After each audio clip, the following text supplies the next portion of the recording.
ষড়যন্ত্র তাহলে আছে? হ্যাঁ, হতে পারে। ক্রিকেট বোর্ডের কনস্টিটিউশন অনুযায়ী তারা আমাদের বাদ দিতে পারে না, এটা হচ্ছে আটকে ওঠার মতো ব্যাপার। বাংলাদেশ ক্রিকেট বোর্ডের নির্বাচনে ষড়যন্ত্রের গন্ধ খুঁজে পেয়েছেন স্বয়ং বিসিবি পরিচালক। কারণ কি? মূলত 15টা ক্লাবের বিরুদ্ধে অভিযোগ ওঠে দুদকের প্রতিবেদনে। দণ্ডাদেশ না থাকায় বিসিবি এই 15 ক্লাবকে কাউন্সিলর হবার অনুমতি দেয়। সেখানে নির্বাচন কমিশন কাউন্সিলর তালিকা থেকে ক্লাবগুলোকে বাদ রাখে। এর মধ্যে একটা ক্লাব বিসিবির বর্তমান পরিচালক ইফতেখার রহমান মিঠুর, আরেকটার কাউন্সিলর ফরচুন বরিশাল কর্ণধার মিজানুর রহমান, যাকে সভাপতি পদপ্রার্থী তামিম ইকবালের ঘনিষ্ঠ বলেই সবাই জানে।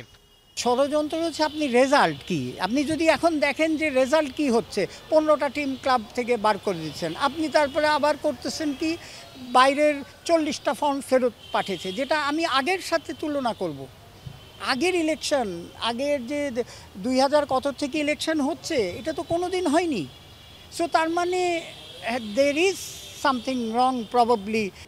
নির্বাচন কমিশনের সিদ্ধান্তে আপত্তি জানাতে এসে বিসিবির দ্বিচারিতা নিয়েও প্রশ্ন তুললেন এই বোর্ড পরিচালক। যেখানে ফারুক আহমেদের কাউন্সিলর ফর্ম 2.5 ঘন্টা পরে জমা নেওয়া হলেও কেউই নির্ধারিত সময় পর আপত্তি জানাতে পারেননি।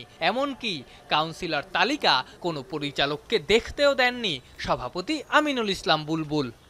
এটাকে প্রেজেন্ট করা হয়েছিল, আমাদের হাতেও দেওয়া হয়নি এই ফর্ম দেখার জন্য, দ্য লিস্ট। পরে দেখলাম যে এই লিস্ট চলে গেল আপনার ইলেকশন কমিশনের। এটা কি আপনাদের জন্য একটা কষ্টদায়ক ব্যাপার কিনা? কারণ আপনারা বোর্ড মেম্বার কিন্তু হাতেও পেলেন না। হচ্ছে যে তাহলে বোর্ড ডিরেক্টর হয়ে কি হলো, আপনি যদি আমাদেরই বিশ্বাস না করেন আর আপনার যদি অন্য কোনো ইন্টেনশন না থাকে, তাহলে আপনি আগে দিলেন না কেন? সব সময় আপনি চেক করে দেখেন, সব সময় আগে খসড়া ভোট আপনার বোর্ড ডিরেক্টরের দেখানো হয়েছে, এইবার ছাড়া। আগের সভাপতি স্বাধীনভাবে কাজ করতে দেননি, এমন অভিযোগ ছিল পরিচালকদের তরফ থেকে। এত কিছুর পরও গত 4 মাসে বর্তমান সভাপতি স্বাধীনভাবে তাদের কাজ করতে দিয়েছেন, এমন মত বর্ষিয়ান এই ক্রীড়া সংগঠকের। লাস্ট 2 প্রেসিডেন্ট কম্পেয়ার করলে আমি 100-এ 100 দিব আমিনুল ইসলাম বুলবুলকে। Afnan Piyal, Jamuna sports, Dhaka. Thank you.